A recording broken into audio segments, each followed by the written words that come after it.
Alright, so when it comes to budget options for the Fusion Synchro Festival, they're a bit harder to come by than they were for the Legend Anthology.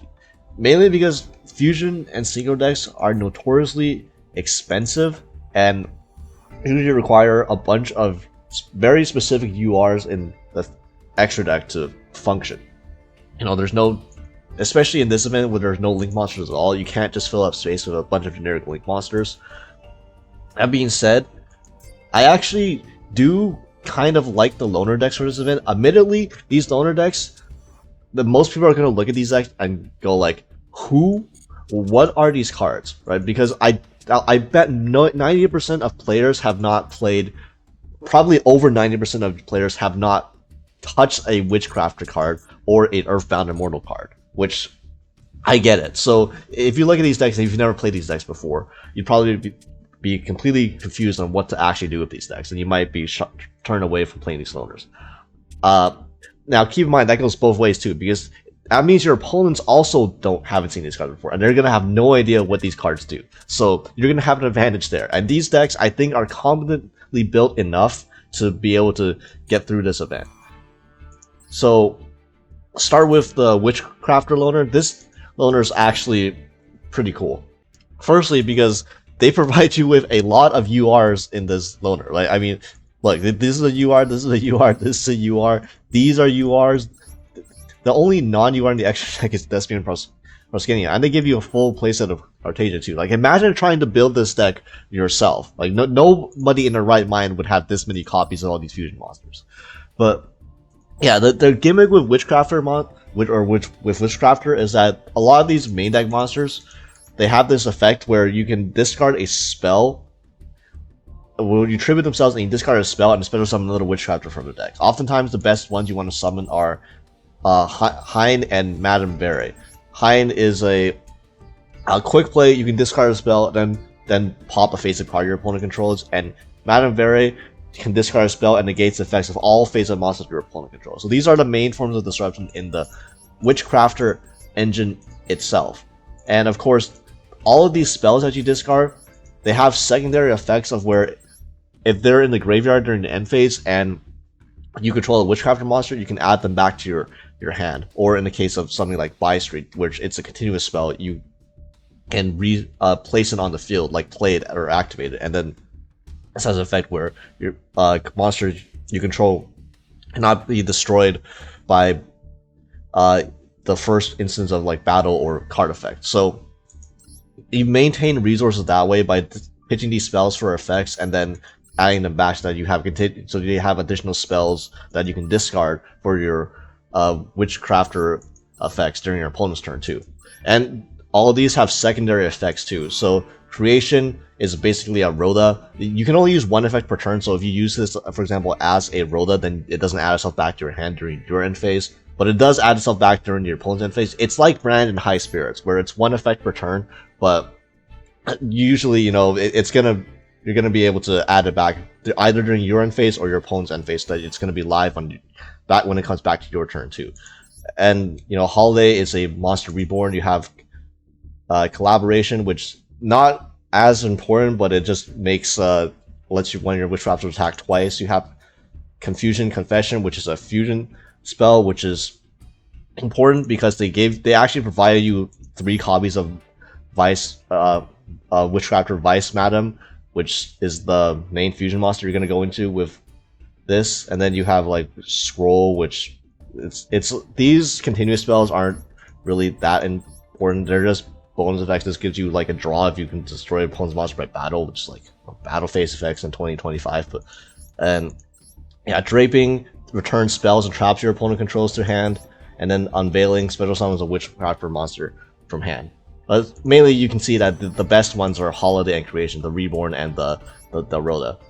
And they also provide you Cartasia, which is another way to fusion summon, and they provide you 2 Brand High Spirits, which keep in mind how every main deck monster is a Spellcaster monster, so you can always Brand High Spirits, pitch a Grand Guignol to get it into grave, and then add a Cartasia, when it's very nice to have Grand Guignol in grave, because Grand Guignol can then If your opponent special summons a monster, it does have the effect where if your opponent special summons, you can banish the Grand Conduit and then summon a Despia monster from your extra deck. So they gave you 3 different options with Quiritis, Proskenion, and Lulu Willows. You can have a negate, you can have a Graveyard Disruption, or you can just have a Quiritis to turn all your opponent's monsters to 0 and try to stay alive. Provided your opponent's not playing a brand themselves. Obviously, this doesn't turn level 8. The only types of monster this doesn't turn their attack to 0 are level 8 or higher fusion monsters. So don't summon this against brand. That's not going to be a good time for you.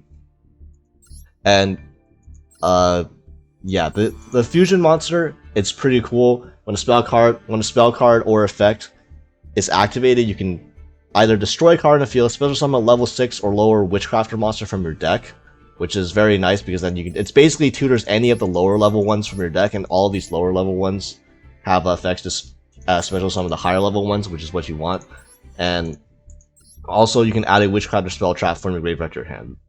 So you're playing a control game with your big Witchcrafter monsters a lot of the time, where you have High Name popping your opponent's cards, Madame Berry negating your opponent's monsters, and then Vice Madam also additionally popping cards anytime a spell card or effect or a non-fusion spellcaster monster is activated, which includes all of these Witchcraft monsters and also includes Blazing Cartasia itself. All of these monsters have quick effects in the main phase, where you can simply use these quick effects to trigger your Vice Madame Berry to pop additional cards as well. And then you have the Grand Guignol's likely engraved from either from the Cartasias or the Rain High Spirits, which lets you summon out a toolbox of Despian monsters from your extra deck. You have a push of Guardian Chimera with your Witchcrafter fusion spells as well. Keep in mind, again, don't make the mistake. Please only summon Guardian Chimera using something like a Witchcrafter Confusion Confession, because this only gets this effect when fused with a fusion spell with a spell card effect. Do not make this off of a Cartasia. That will not work out for you. Just don't do that. But yeah, your opponent is not going to have any idea. If they didn't look into this deck at all, which they probably haven't, they're not going to have any idea what this deck does. And they're going to be surprised that this deck actually does stuff. And you get this deck for free that you can play for a loaner. And you are going to win games off of your opponent just not knowing what the hell they're doing against this deck. Which is another advantage of playing the loaner, besides just being free. And next, we have the Earthbound Immortals, which I'm gonna be honest, I've only ever seen this deck played with the runic cards. So yeah, unfortunately, they don't give you a runic core. They're giving you a resonator core, which is also fine. So the very funny thing is that a lot of these Earthbound Immortal cards have this lock where it says you cannot special summon from the extra deck for the rest of the turn except fusion or synchro monsters. So we're in a synchro fusion event, so oh no, man. Well, what are we ever gonna do? Being locked only to fusion and synchro monsters in an event that only allows fusion and synchro monsters. But yeah, so Earthbound Immortal.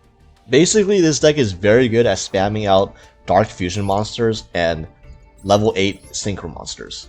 So you have cards like Earthbound Prisoner Groundkeeper, which special summons a level 5 or lower Earthbound monster from your decks, and this is a tuner, so you can summon out something like a Stone Sweeper, and then there's a level 6 Synchro right there. You also have cards like Earthbound Prisoner, which searches this card called Harmonic Synchro Fusion, which is hilarious. If you basically have a tuner and a non-tuner, you can send both into the graveyard, then you special summon both a Synchro monster and a Fusion monster that can be made with those materials. So you say you have like a Line Walker and a Prisoner Stone, which Prisoner Stone is a level 5, but don't worry, you're never gonna tribute summon this.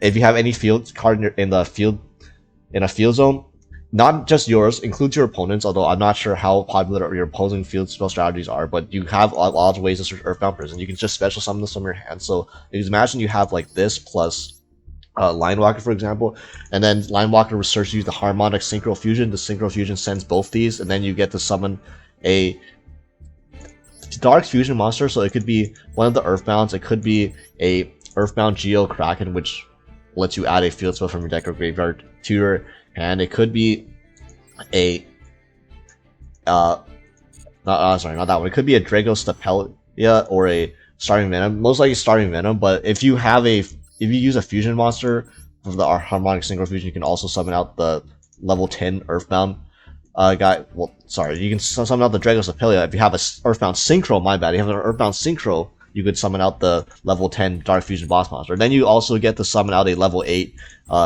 Synchro monster out of that too. And then this locks you into only being able to fusion summon or synchro summon monster for the rest of the turn, which is, as we've already established, oh no, what a drawback, right? And yeah, you also have the Patchwork package to also synergize with your deck, since you have access to Guardian Chimera as well, and you can just hard fuse a lot of your Earthbound guys with Poly. And this deck also has Earthbound Fusion, and Earthbound Fusion is what makes Guardian Chimera really good in this deck, because this is a quick play spell, and you can summon a Dark Fusion monster for using monsters from your hand or field as material. It does not have to be an Earthbound Fusion monster, so that's why you can use this on your opponent's turn to summon out the Guardian Chimera, and then Guardian Chimera gets the nuke on nuke your opponent's field, and you get to draw a couple cards, so that's very nice. You have cards like Vision Resonator. So Earthbound Prisoner Stone also has another effect where you can, if you don't want to special summon this, you can discard this card and add a level 3 or lower feed monster from your deck to your hand, and then lock you into Fusion and Synchro monsters. That's very funny how they found the exact deck that does not get hurt by the event ban list restriction at all. So this can obviously search this, which this can be used to summon out this, or this can search out this, which this can then search this or this. Or you can search Vision Resonator, which Vision Resonator just special summons itself if you have a level 5 or higher Dark monster on the field. So it's a tuner, so if you have combinations with like any of the lower level, the level 6 Earthbound Fusions or the level 6 Earthbound Synchros, then you can immediately fusion, or you immediately Synchro summon into a level 8. And in terms of disruption, the Earthbound disruptions themselves are kind of weird. They're mainly destruction effects. I think I found the two best forms of destruction from the Earthbound Immortal cards are Geo Kraken, which if a monster is special summoned from your opponent's extra deck, you can destroy as many monsters your opponent controls. So it's like a sort of a weird conditional pop. And then you have the Geo Rasha, where it always wins combat because it changes your opponent's monster's attack and defense to 0. And if a monster in your opponent's possession is destroyed by battle or card effect, you can destroy all cards your opponent controls. So you would have like your opponent's special summons from the extra deck. They threaten to just get their entire board nuked multiple times, and all of these Earthbound extra deck monsters do have a floating effect as well. And also keep in mind, you do have access, because these are all dark monsters and a lot of them are dark fusions. You have access to making Dragostapelia a lot, as well as in the gate, and the starting Venom Fusion Dragon as a way to attack over any monster your opponent controls, and also copy their effects if you need be. And if they destroy this monster, it just also nukes the field. So yeah, there's just a lot of board wiping with this deck. And yeah, it's not, I wouldn't say this is too complicated of a deck. I think it's pretty, you should probably get the hang of it after a couple times playing it, because it's pretty obvious what you want to do and like what you can make off of these synchros and off these fusions. But yeah, it's not my favorite. I personally think I'll like enjoying the Witchcrafter deck better than the Earthbound deck, but I mean, this is definitely a viable deck, and it's free, so you know, why not, right? And then you have probably the one that most people are going to be familiar with. If you really want to play a loner deck, a budget deck, but you don't want to use the other two loaners because you may not know any of these cards do, and you don't want to like really learn how to play these decks just to play the loner for this event, then P.U.N.K's this loner is probably going to be the deck that you're most familiar with, just because there was at one time P.U.N.K's were playable at Master Duel. I know it was probably like over a year ago, but this deck's not super complicated. It's a 1-card combo deck, and for some reason it plays 3 Psy-Frame Gear monsters plus the 1 driver. I don't know what the hell is up with that, but like Gamma I understand, because you can Gamma on your turn to, you know, driver to summon driver by baiting Ash very easily. Delta is like, it's kind of sus, and Epsilon, like who wants to play? How I don't think you'll ever resolve Epsilon.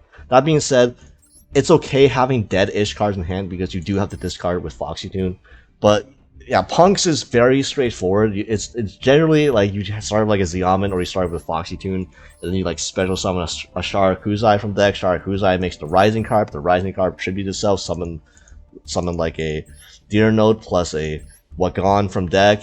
Wagon adds the field spell. You synchro into Jam Dragon Drive. The Deer Note revives like either like a Xiamen or a Shirakusai, and then the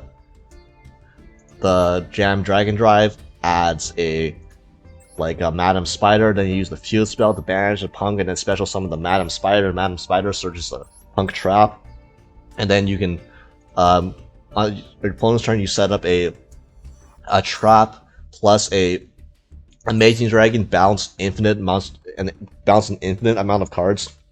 The bounce a card for the number of different level 3 psychic monsters you control and in your graveyard, which is going to be like 1, 2, 3, 4. Like you have potential up to bounce 4 with the Sharakusai or with the Amazing Dragon on your opponent's turn. So yeah, off of one card you get to like draw 1 to 2 cards of the Extreme Session. You get to search trap. You get to bounce your opponent's cards. It's great. And if you already have access to one of the level 3s you're going to search off the Dragon Drive, you can then also search Ghost Rabbit. And yeah, the only issue I have with this deck is that it doesn't have running up hand traps, because this is a more of a 1-card combo deck than the other 2 loaners. Yet it has the least amount of usable hand traps. It gave you Cyframes, which these, why didn't they just give you Imperm? Like the other 2 decks have Imperm. I don't understand why you don't give this deck the Imperm, because this deck benefits off of drawing the Imperm later on in the turn. If you draw these later in the turn, these are fucking dead. You can't do anything with them. But you drawing the Imperm gives you more non-engine. This deck has the least amount of non-engine out of the 3 loaners, which is like wild to say, because this is the deck that would benefit off them the most. But you know, whatever, right? You also have Psychic and Punisher. This deck always plays life points for its effects, so you know, very easy to get Psychic and Punisher live and unaffected.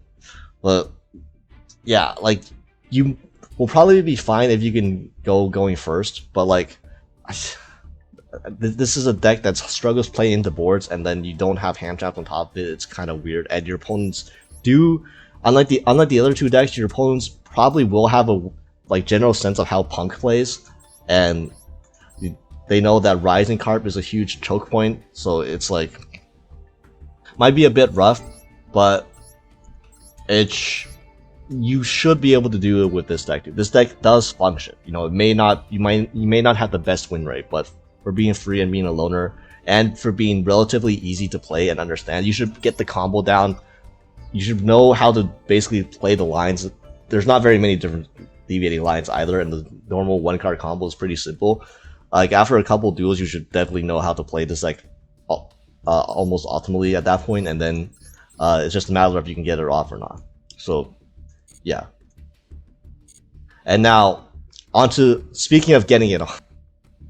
Jesus, I don't know what I was cooking with there, but yeah, if you don't want to play one of the loaners, but you still want to play a more budget deck, I guess we can go cover some other budget options you can play. So ironically, one of the budget options that I don't actually recommend is branded. Specifically branded using only the URs you get from the structure deck. Because if you only use the cards you got from the structure deck and no other URs, you would get something like this, which looks, this does not look pretty, okay? Here I favorite it. Every single branded UR that you do not get from the structure deck that you do not get from the campaign gold. You notice we're missing quite a lot of cards, okay? We're missing Mercurier, which you don't get. You don't get Quen. You don't get either of the UR Bystial, so no Magnamut and no Lubellion, which is very big because that means you can't send Lubellion with Brand Fusion. That's a key play. You have like Boreal Fury Dragon, which is like another. It's just random fusion that you can just make with all your fusion spells, like say with branded white or like a branded in red. That's a nice option. Although Boreal Furious Dragon is not mandatory. It's not as mandatory as the other cards here. Titaniclad is very important, especially important if you have Quen, but you don't get either of these in the structure. You don't get any of the other UR Despias. So like you have no Coritis. You have no. You can't even have the option to go Masquerade because they don't give you a Masquerade. There's no Lena Tussie, for the funny set Albaz plays. you don't have Rinbrum, you don't have Albion, and you don't have Guardian Chimera. So that's specifically not having Rinbrum is also big because that's the best send off of Mirror Jade. You also, if you're thinking like, oh, Cartasia is a tuner, right? Well, you also don't. Obviously, they don't give you a Disfader, they don't give you a Baron as well. And then the spells, man, you're missing Foolish Burial and Goldsark because they don't come in the structure deck either. And these are very important for consistency, for dumping. These are additional ways to search Alibur or any other Fallen Valbas monster, which you wouldn't be able to use Goldsark anyways because they don't give you the fucking Merc to banish with it, so that doesn't even work. There's like 2 reasons that doesn't work. You don't have the Foolish Burial to dump the Tragedy to search the Alibur either, which is limited this event. And you don't have Branded Lost. For some reason, they don't give you a Branded Lost either, which, like, I guess because they don't give you Lubellion too, like, it's not that big of a deal because you wouldn't be able to search it anyways off the Lubellion, but I mean, it's, yeah, it's not pretty. And obviously, Triple Tactics Thrust is not, you know, it's not a card that they give you, it's not even a branded card, but if you don't run Thrust, then it's also not worth running that many Fusion Duplication because you can't, like, if you can't Thrust for Fusion Duplication, like, that's, like, the biggest draw of running Thrust in the first place. So yeah, I would say if you're just trying to build Branded from scratch with just the structure deck and using that as a budget option, this may not work so well for you. If you have any number of these, like if you actually own Lubellion, if you own Mercurial, if you own Quem and Titaniclad and all these branded cards, then it gets a little better. It gets more playable. Like each additional UR for brand that you actually own from this pool of cards, the deck gets exponentially better. But without any of these cards, and especially since you only get 1 Mirror Jade and 1 Albion, well, Albion's limited anyways, but you only get 1 Mirror Jade as well. So like, this deck's pretty boneless. I'll say that. It might get the job done. It might be okay, but I have my doubts. But, you know, just for the deck list to go over, in case you are crazy enough to try something like this and you don't want to, for some reason you want to play branded, but you don't want to craft the rest of the branded cards, seems like, I don't know if anyone falls into that category, but, you know, here's what it would look like. You know, you have, but also, by the way, staples like Valor and Ash Blossom and Imperm, are from the bundles, so the first one of these is free, like the first Talon's the first droplet, you just pay 750 gems for and you just get them, and every account should buy out all the bundles anyways, so I'm assuming you can at least buy out the bundles at the very least. But if you have, obviously if you have more copies of Ash, specifically Ash, I would probably recommend running more copies of Ash if you own more copies of Ash, and also if you own copies of Colubi, Crossout, and Super Poly potentially, although Super Poly requires another UR in Garura. But yeah, I think these are generally good investments and good staples cards. So if you have the staples, at least your staple lineup might look better. But yeah, you have 3 Keeper of Dragon Matter because you need this for consistency because Alibur is limited, which this is fine. It's a SR, and they gave you 2 of them free anyways. And then 3 Fallen Valbas and 2 to Cartasia. They do give you 2 Cartasia in the structure deck, so that's at least nice. They give you 1 of the URs. 3 Sarnier.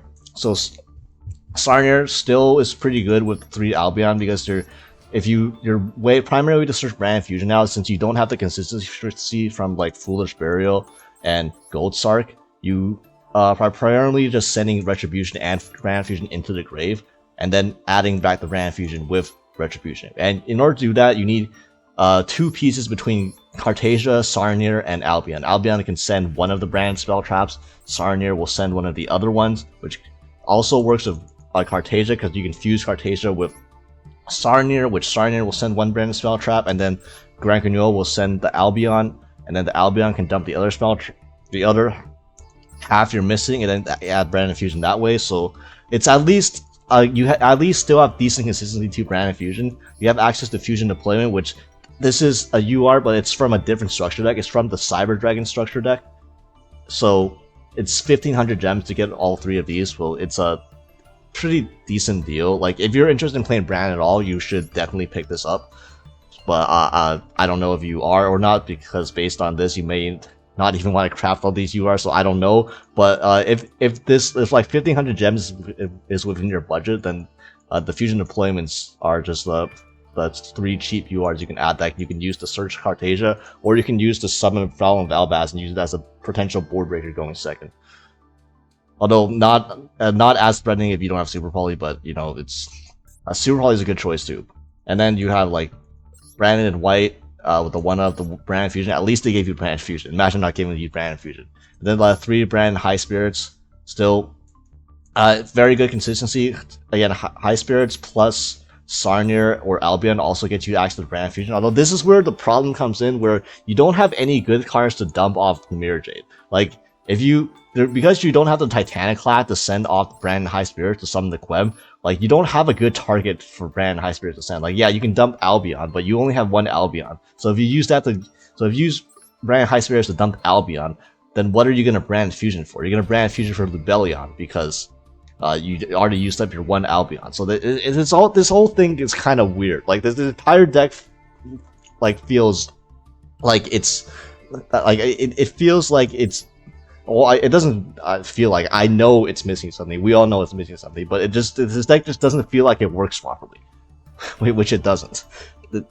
Yeah, and then, you know, Brand opening at least is more consistent. At least, at the very least, we can say that the budget version of Branded is consistently gets you to Brand Fusion. So, you know, there is that. Just don't get caught. Just don't get Ash Blossomed for it. Yeah, and then, you know, Brand Banishment is actually a pretty decent card this format if you can set it up. Yeah, Brightest Blazing Branded King. This basically just negates all other cards in the field if you control a Fallen Valbaz card, which in a budget version this is a godsend because this is an SR, and there's no like Titanic or there's no Sanctifier stuff you can do. And then 1 duplicate. I don't even know if you should. Maybe you should run 3 duplication in this build. Although at the same time, you only have the deck. They only give you 3 good branded or Fallen Valbaz fusions in the first place. So it's like, can you even resolve multiple brand fusions for value? I'm not sure. Like, the fact that they only give you 1 Mirror Jade is like the most striking thing. It's like, oh man, you don't. Well, what am I gonna do if they out my 1 single good boss monster, right?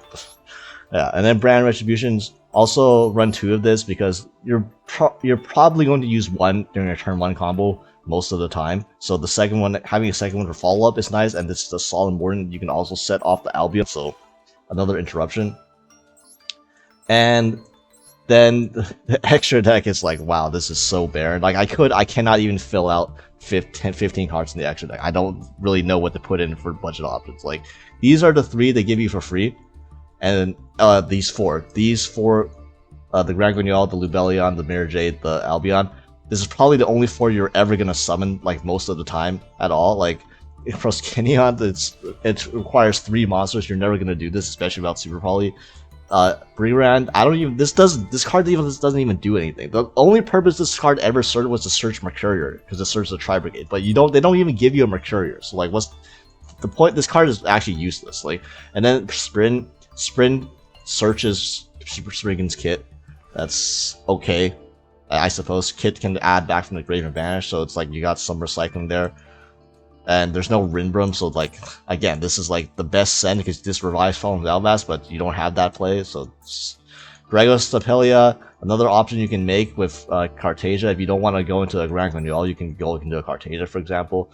And it would be very nice if you could go Cartasia, fuse away the Mirror Jade into Predator Plant Dragos Stapelia, Quem reborn the Mirror Jade, but they don't give you a fucking Quem, so like I don't know what they want you to do with this, but yeah. And then Chaos Star Source is actually pretty nice.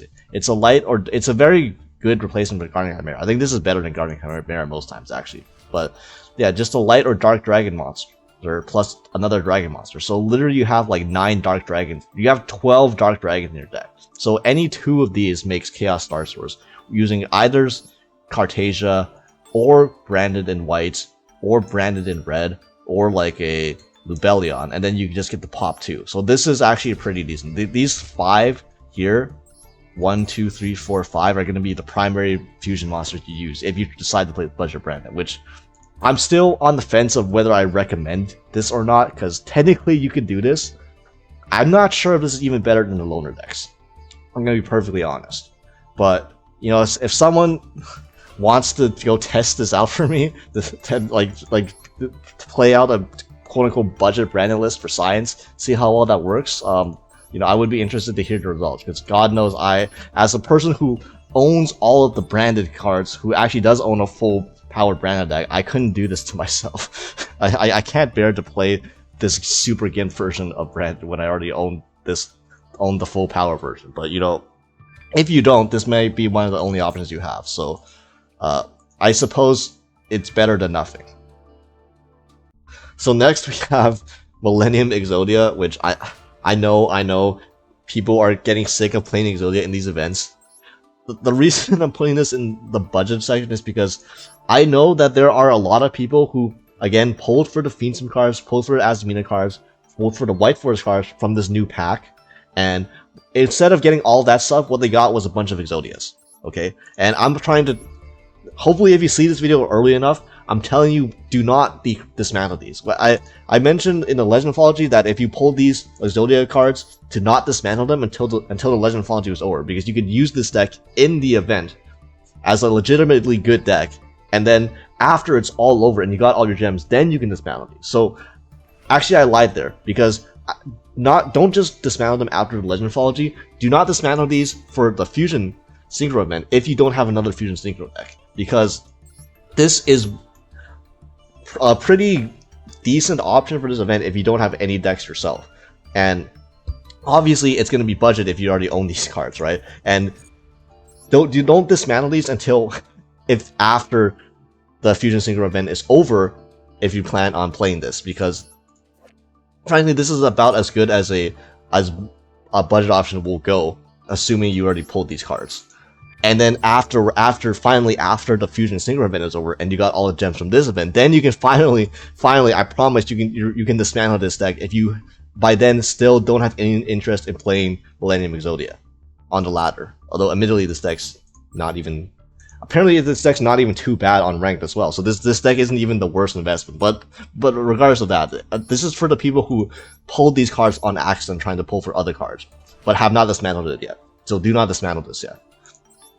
And yeah, that being said, I'm sure you probably know what this deck does by now, given the other event. But yeah, you get the summoned Exodia. The Exodia is a spell and trap negate that sets a board wipe. So even in a higher power format like Fusion Synchro event, this is still decent, going to be good enough to win the game a lot of times, especially because unlike the other decks in this event, this deck is kind of not very affected by hand traps at all whatsoever. So you have like Ash Blossom, which Ash can stop you from searching Millennium Ankh from, like, I suppose you can stop like your shield, your golem, and your Sengenjin, and your Heart of the Blue Eyes, but you have, like, again, 18 ways to Millennium Ankh, up to 18 ways to Millennium Ankh. You can only Ash one of them, okay? You're not going to be able to Ash every single way you can search Millennium Ankh. So Ash is, like, usually not going to do much. Imperm, you can't even use it on the turn you summon Exodia, because Exodia is just going to negate it and set this anyway, so you can only use it on your turn as a way to bait out the spell and trap negate at most. Veiler's okay. Veiler prevents setting the Exod, but then you have to deal with the spell and trap negate still. You still end up with an interruption through a hand trap. Anything else opponents decide to run, like stuff like Bystials. Like, imagine playing Bystials against Blue Eyes. This is I guess you can potentially Bystial the Heart of the Blue Eyes out of the graveyard. That's fine. Okay, you can get rid of half an interruption of the Heart of the Blue Eyes. That's pretty much all Bystials are hitting. And you'll notice with this, the hand trap slots in this deck. Okay, so first of all, the usual spiel of if you own more copies of Ash Blossom and Imperm, probably play them. And these are just the ones that you are probably going to guarantee to have because these are from the bundles. But yeah, if you don't have all of the UR hand traps, like stuff like Veilers or Nibs or Bell, which honestly these might not even be that good in this event in general, the sauce for this event is going to be Retaliating Seed, because there's going to be a lot of Brandon, there's going to be a lot of decks that play Azumina cards, and a lot of decks that play fusion spells.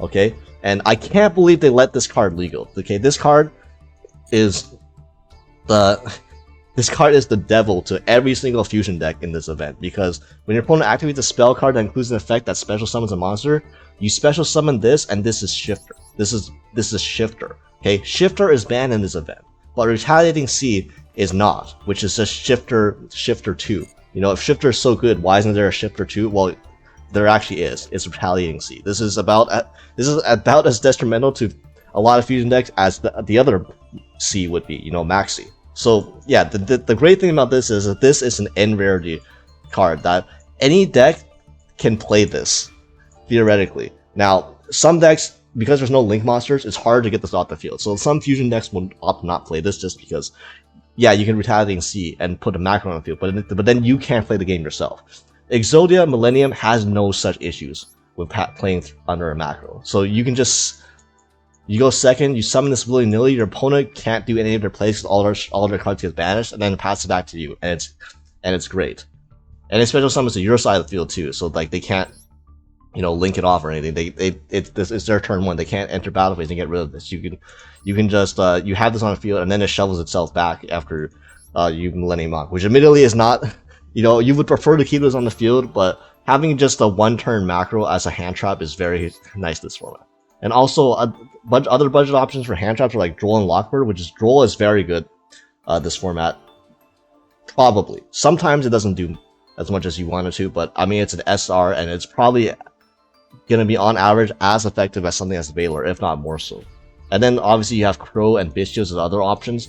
Now, Exodia does not really benefit off Bystials like other decks because, again, when you use Ankh to special summon Exodia, every monster you have gets shuffled back into the extra, or gets shuffled back into the main deck. So like the Bystials don't actually provide you any value, unlike with other decks. So Crow is about as good as Bystials, if not better for you then, because you can also hit cards like the Azamina, the Hallowed Azamina Engrave, where a Bystial couldn't, or you can also stuff Engrave while they don't control the monster, which again Bystials miss out on. But yeah, the rest of the Millennium cards is just 3 of this, 3 of this, 3 of this, 3 of this, 3 of this, and then as many copies of Sengengin as you own.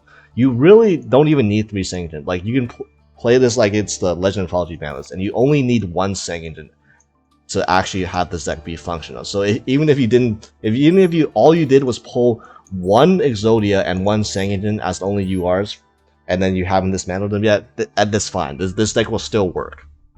And then you just have like a bunch of like the Exodia pieces, and then you have 2 Exods, and then the rest is just non-engine. Like the main engine of the quote unquote engine, it's just like a stretch to even call it that because it's all really only use the funnel to 1 card, Millennium Ankh. But the engine builds itself, like you just max copies of whatever these cards you have, and then you fill out the rest with hand traps and other non-engine, and that's it. That's pretty straightforward. And you notice the extra deck, like the extra deck really does not matter at all. This is all you need. You just need Unstoppable Exodia. Nothing else really matters. Like this Snake Eyes Doom Dragon is very funny. It's very nice because all of these monsters put themselves in the spell and trap zone, so you can just summon a Doom Dragon out of nowhere and then, you know, place a monster in the spell and trap zone, which is funny. Obviously, it's not necessary. If you own Super Poly, then you can fill this out with Super Poly targets. But even then, you're gonna struggle filling this deck out with like 15 cards, just because there's no link monsters, and this deck doesn't really synchro summon like that. Not that they would even want to, because every single just gets shoveled back into the deck as soon as you use Ankh. So like, yeah, the only really other extra monster that you could consider playing because there's no links is Dark Hexo Fusion. That's only if you have Millennium Eyes Restrict. And I realize that most people do not have Millennium Eyes Restrict, so that's not really an option. But fun fact, this is the Millennium card, and this Ankh shovels back all non-Millennium cards. So because this is a Millennium card, this actually doesn't get shoveled back. So that's why you would run like Dark Hexo Fusion to summon Millennium Eyes Restrict. But that's like very niche. That's not, obviously not very necessary at all. But yeah, this is a competent deck, provided you have not dismantled your Exodia cards yet. You know, hold off on dismantling them for another week until you finish this event. Then I promise you can dismantle them with no regrets afterwards. So next we have a technical budget list in Swordsoul. I don't know how much longer I can get away with considering this budget, but for now, I think if you've been playing for more than a month, I think you should have gotten the free Swordsoul pack from the previous campaign code before it got replaced with Branded. So for anyone who has an account that's not exactly brand spanking new, but just has had it for like a couple of months, but may not have all the resources for a Fusion or Synchro deck, you still have the Swordsoul deck available. And honestly, I think the Swordsoul deck The Swordsoul structure deck, the budget version at least, is probably maybe even more capable than the budget version of the branded deck with just the structure deck.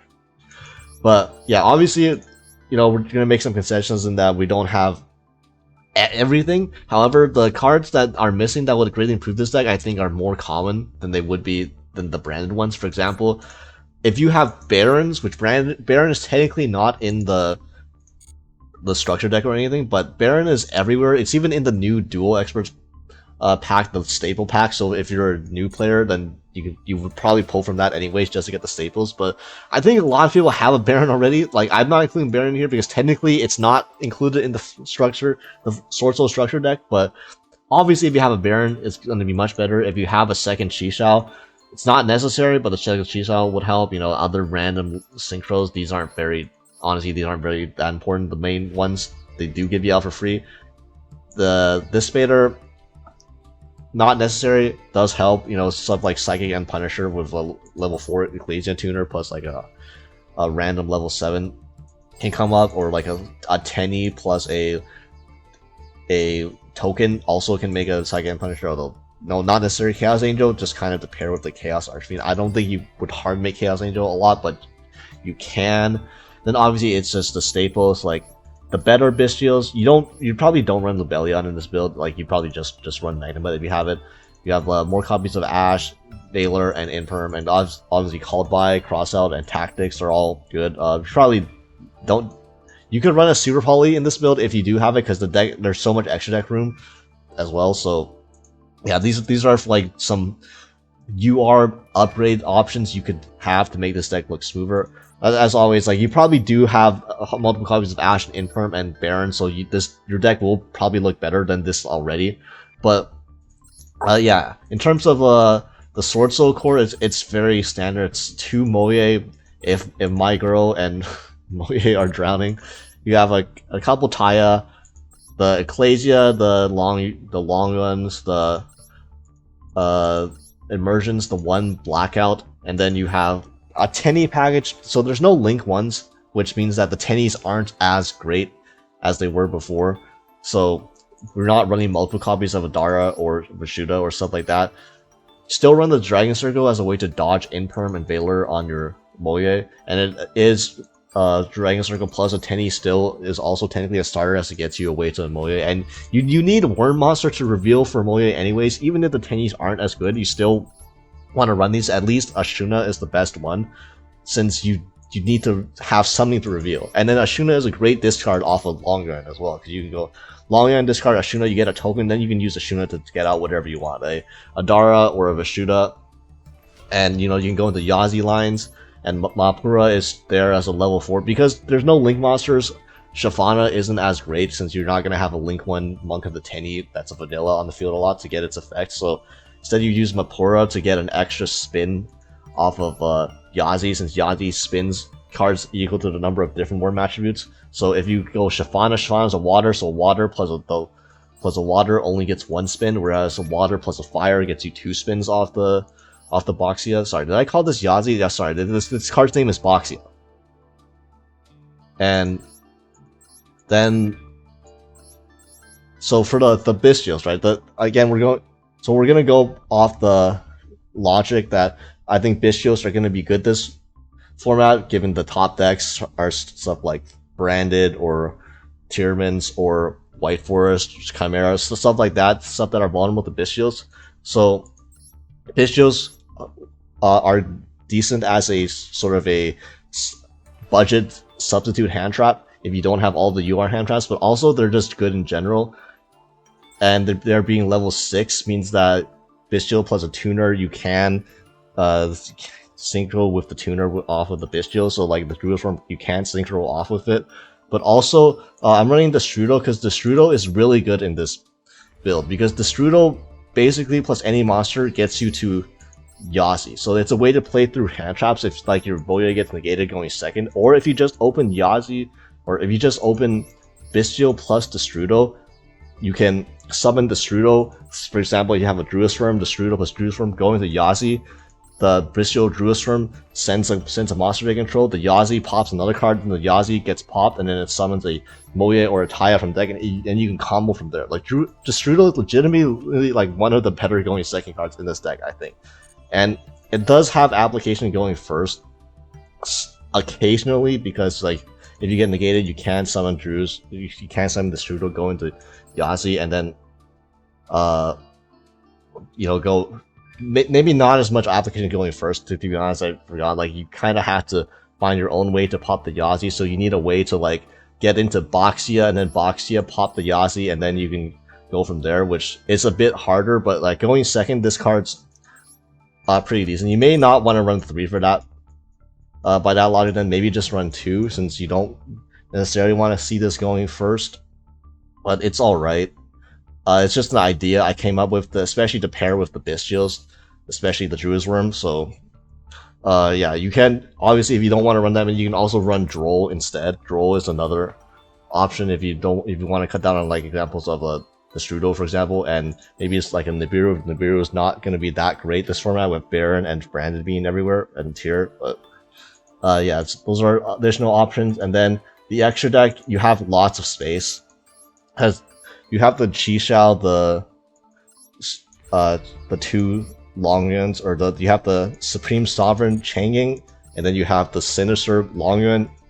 These are the ones that are free from the structure deck, and then everything else, the only thing that really matters is Boxia and Yazi, and then the rest is just random level 8 and level 10 synchros that you probably will not go into. You have White, which you can make with just a Moye because it needs a water tuner and a water non-tuner, and it just nukes all attack position monster your opponent has in the field.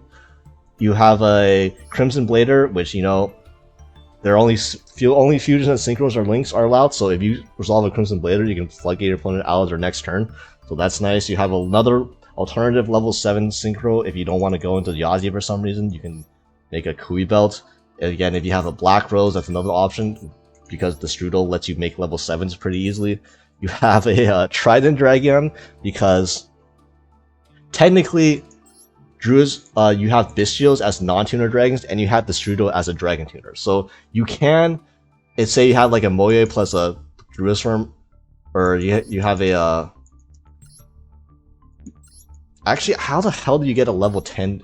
You have to make it the Strudel at level 4 somehow, plus a Bystial. So to make this level 4, you would need a level 3. So I guess you can normal summon your Ash Blossom, the Strudel, into a level 4. The Strudel plus Bystial going to Trident Dragon, pop the Ash, attack, like, yeah, I guess that could come up. Not really, though, to be honest, but, like, I mean, you have extra space. Like, you can run whatever the hell you want in here. Warp Gate.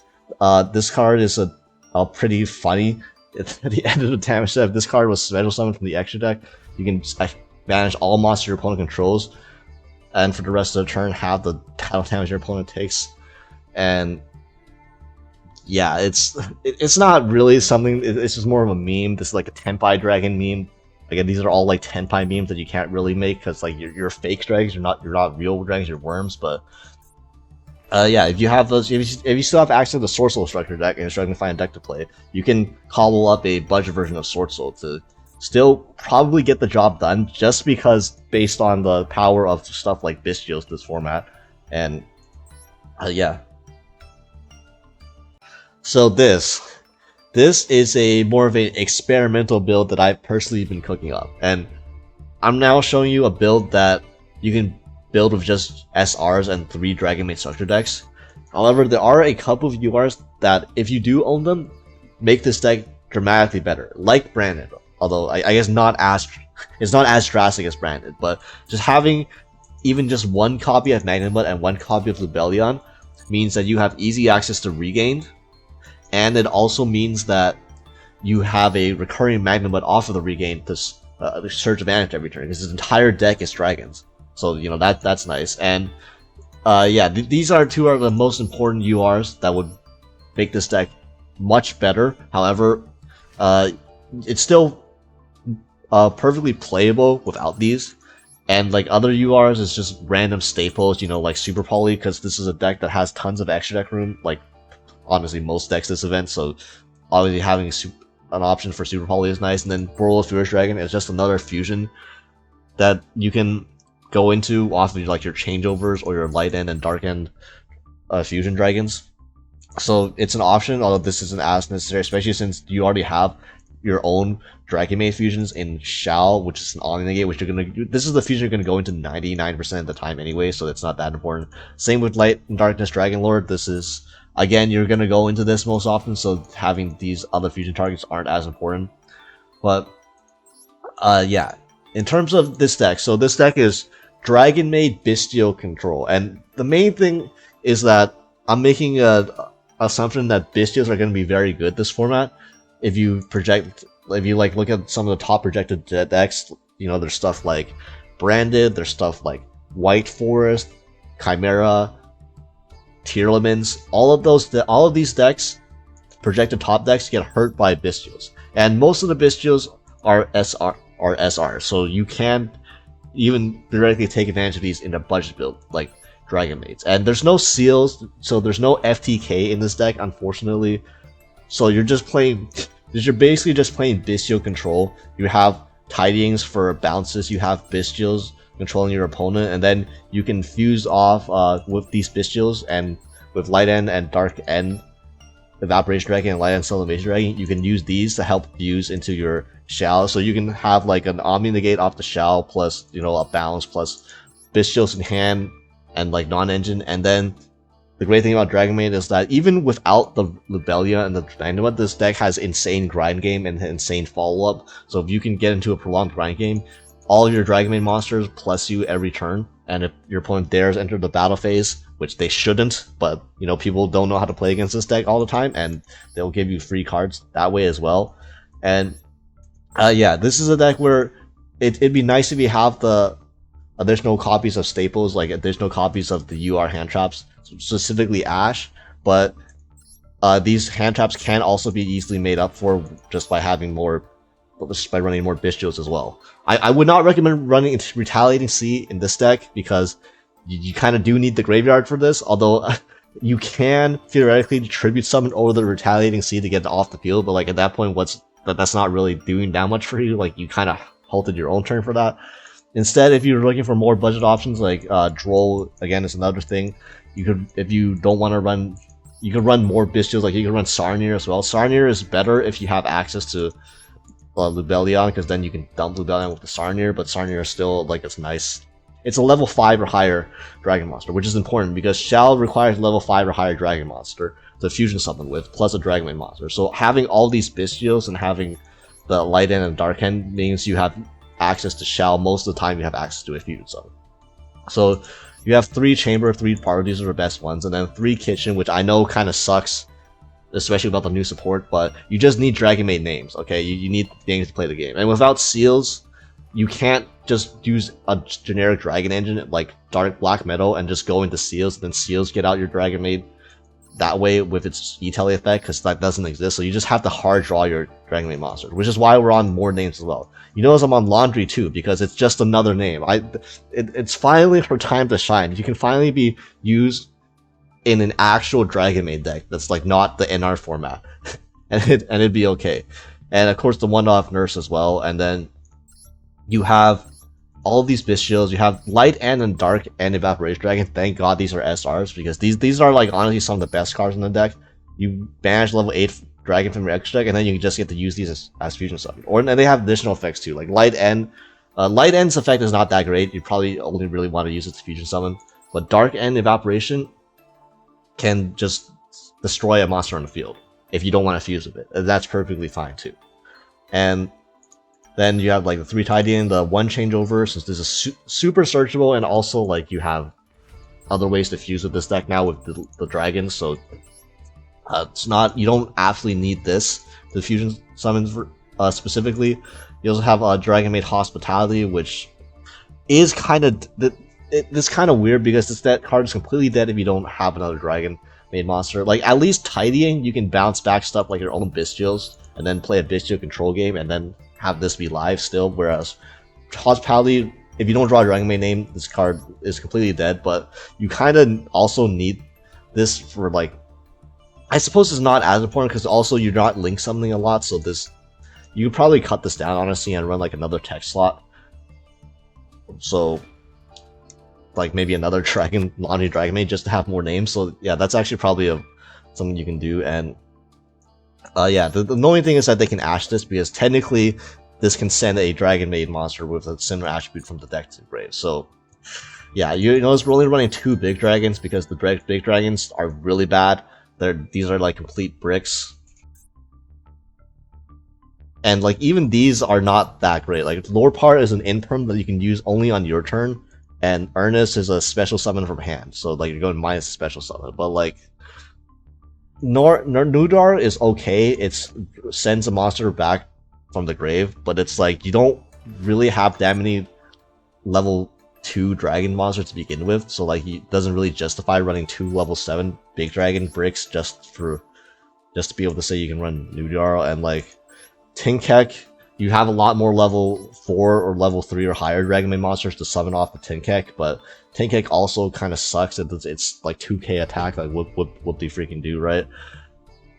And yeah, the extra deck literally does not matter at all. Like you have 3 house and you have 3 shell from the structure deck, and then at least 1 Chaos Star Source and maybe 1 Starting Venom, and that's all you need. The rest, it's these other stuff. These are literally just level 8 dragon monsters that you can banish, that you use to banish off the light and the dark end.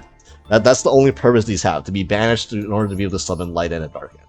But yeah, if the meta shapes up to a way that I think it's gonna shape up, and Bystials are really good, even a budget version like this, just on the sheer like concept that it's running a bunch of Bystials that are really good in this format, should be as viable as any other budget deck.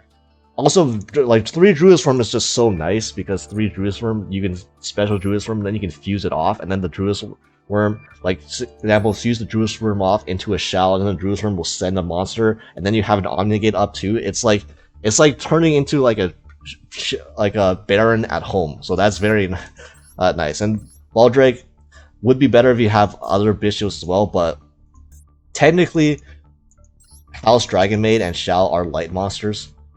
So you can, after the Shell tags out into a House Dragonmaid, then you can use the House to tribute for the Baldrake as well. And obviously Baldrake plus Druid's Worm is just like an FTK going second. Like imagine you play against a deck that Bystials are good against, you Druid's Worm and then Baldrake, then get rid of 2 resources, and then if they dare summon something else, you just Baldrake, tribute Druid's Worm, get rid of 2 more cards. Like that's game. Like you don't even need the Dragonmaid cards at that point to win. But yeah, in terms of budget options, this is something you can keep in mind. So hopefully, ideally, you already do own a Fusion or Synchro deck somewhere on your account that you could use for this event. But if you don't, I hope you at least found this video somewhat helpful in terms of finding budget options or decks that you can use to get through this event. I know these may not be the sexiest looking decks, especially the Loaners, but trust me, we can get through this. And obviously, let me know in the comments if there are more budget options that I missed too, because just leave them in the comments so that more people can see additional budget options that I could have missed as well. But if you do own Fusion Synchro cards and you're wondering what to do with them, and like you actually own a real deck, go check out my other video I did on this event that covers all of the possible high powered and best decks that you can use for this event.